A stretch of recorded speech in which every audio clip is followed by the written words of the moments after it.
2005 ମସିହାରେ ରିଲିଜ୍ ହୋଇଥିବା ଟପାଏ ସିନ୍ଦୁର ଦିଟପା ଲୁହରେ ପ୍ରଥମ ଥର ପାଇଁ ଅନୁଭବ ମହାନ୍ତି ଏବଂ ଅନୁ ଚୌଧୁରୀଙ୍କ ଯୋଡ଼ିକୁ ଦେଖିବାକୁ ମିଳିଥିଲା।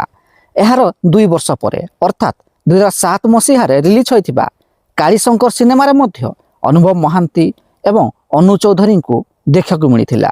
ଅବଶ୍ୟ ଏହି ସିନେମାରେ ଅନୁ ଚୌଧୁରୀଙ୍କ ବିପକ୍ଷରେ ଅଭିନୟ କରିଥିଲେ ସିଦ୍ଧାନ୍ତ ମହାପାତ୍ର। ତେବେ ଏହାର ଦୀର୍ଘ 18 ବର୍ଷ ପରେ ପୁଣି ଥରେ ଗୋଟିଏ ସିନେମାରେ ଅନୁଭବ ମହାନ୍ତି ଏବଂ ଅନୁ ଚୌଧୁରୀଙ୍କୁ ଦେଖିବାକୁ ମିଳିବ। ଆଗକୁ ଆସିବାକୁ ଯାଉଛି ଅନୁଭବ ମହାନ୍ତିଙ୍କ ନୂଆ ସିନେମା ଛକି ଶୂନ।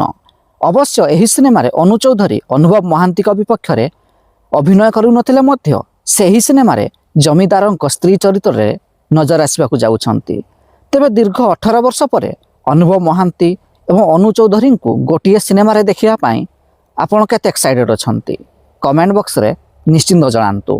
ଏବଂ ଭିଡ଼ିଓଟି ପସନ୍ଦ ଆସିଥିଲେ ଲାଇକ୍, ସେୟାର ଏବଂ ଚ୍ୟାନେଲଟିକୁ ସବସ୍କ୍ରାଇବ୍ କରିବାକୁ ଜମାରୁ ଭୁଲିବେନି।